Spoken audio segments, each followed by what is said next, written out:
अस्सलाम वालेकुम दोस्तों, इस वक्त मिडल ईस्ट की जंग से एक बहुत बड़ी और सनसनीखेज खबर जो है सामने आ रही है। दावा किया जा रहा है कि ईरान की मिसाइलों ने इजराइल में जबरदस्त कहर बरपा दिया है। रिपोर्ट्स के मुताबिक इन हमलों में इजराइल के वजीर आजम बेंजामिन नेतन्याहू का सुपर बंकर भी निशाने पर आया है और उनके पुश्तैनी घर को भी भारी नुकसान पहुंचने की खबरें सामने आ रही हैं। और इतना ही नहीं दोस्तों, कुछ रिपोर्ट्स में यह भी दावा किया जा रहा है कि नेतन्याहू के भाई इदू नेतन्याहू इन हमलों में मारा गया है। हालांकि इसकी आधिकारिक तस्दीक अभी तक इजराइल की तरफ से या बेंजामिन नेतन्याहू की तरफ से नहीं हुई है। वहीं दूसरी तरफ हिजबुल्लाह के हमलों ने भी इजरायली फौज को मुश्किल में डाल दिया है और कई जगहों पर इजरायली सैनिकों को पीछे हटने पर मजबूर कर दिया है। दोस्तों, आखिर इजराइल में क्या क्या हुआ है और मिडिल ईस्ट की यह जंग किस नए मोड़ पर पहुंच गई है, आइए आपको बताते हैं पूरी तफसील के दरअसल क्या कुछ हो रहा है ईरान के क्लस्टर मिसाइल हमलों में और क्या कुछ हो रहा है हिजबुल्लाह के लगातार हमलों में।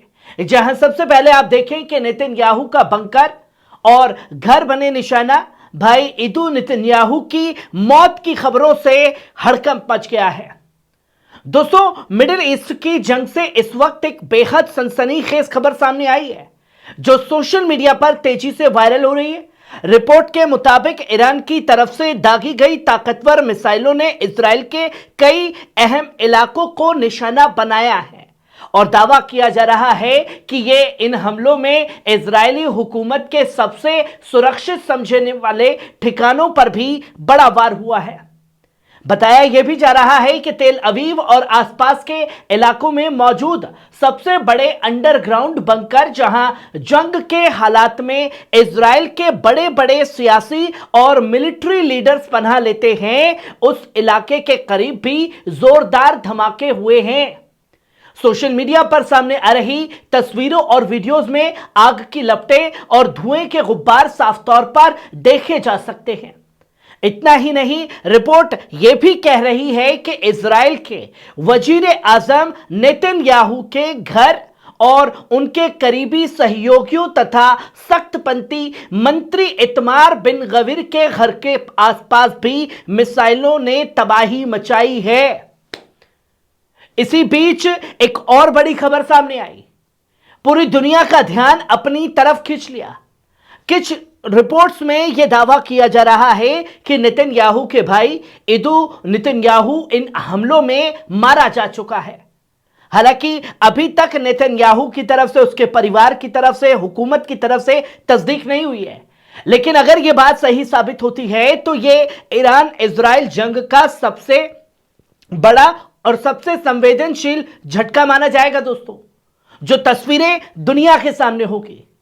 दोस्तों, जिस तरह से ईरान लगातार मिसाइल और ड्रोन हमले कर रहा है, उससे एक बात साफ है कि यह जंग अब सिर्फ सरहदों तक सीमित नहीं रही। अब दोनों तरफ के अहम ठिकाने, मिलिट्री बेस और सियासी लीडरशिप भी सीधे निशाने पर आ रही है, जो तस्वीर दुनिया को दिखाने की कोशिश की जा रही है।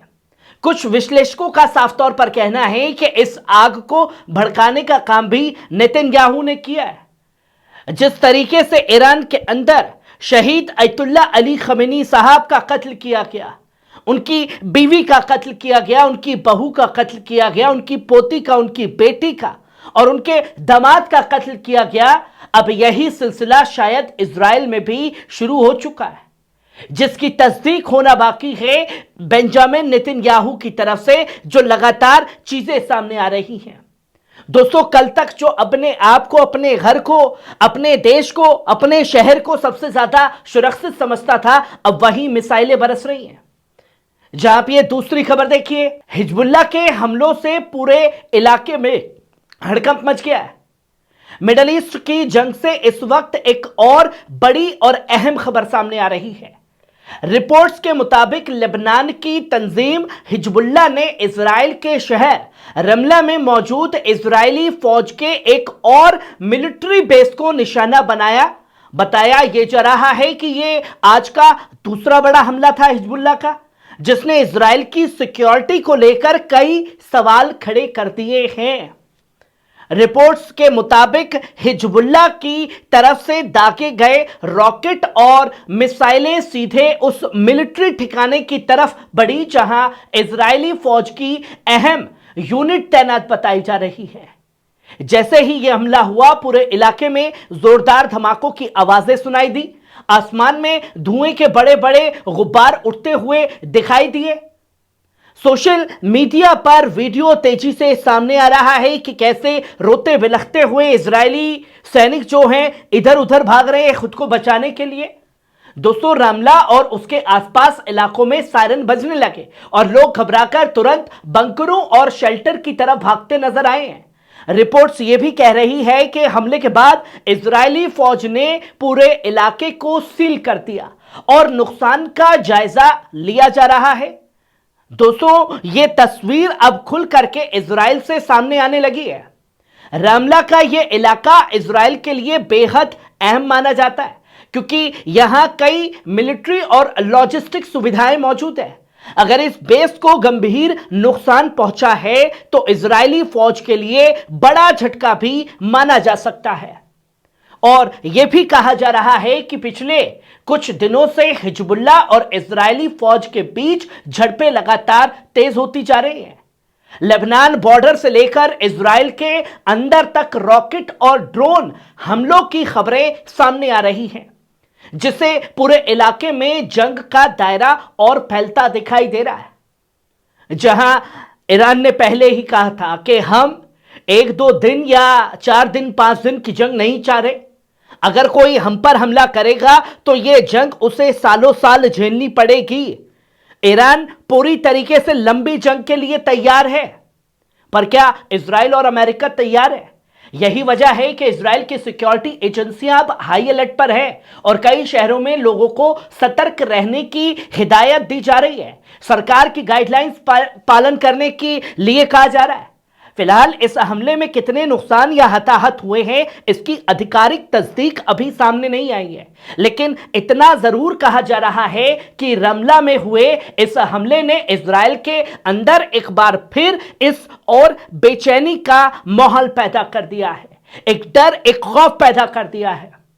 दोस्तों, मिडिल ईस्ट में चल रही यह जंग हर गुजरते दिन के साथ और ज्यादा खतरनाक होती जा रही है। अब सवाल यही है कि क्या इजराइल इसका और बड़ा जवाब देगा, और अगर जवाब देगा तो क्या उससे बड़ा जवाब हमला झेल पाएगा, और क्या इस जंग का दायरा और बढ़ेगा? आने वाले दिनों में और भी बढ़ने वाली है ये तस्वीरें। दोस्तों, खबर कैसी लगी कमेंट बॉक्स में आकर के अपनी राय जरूर दीजिएगा। शुक्रिया।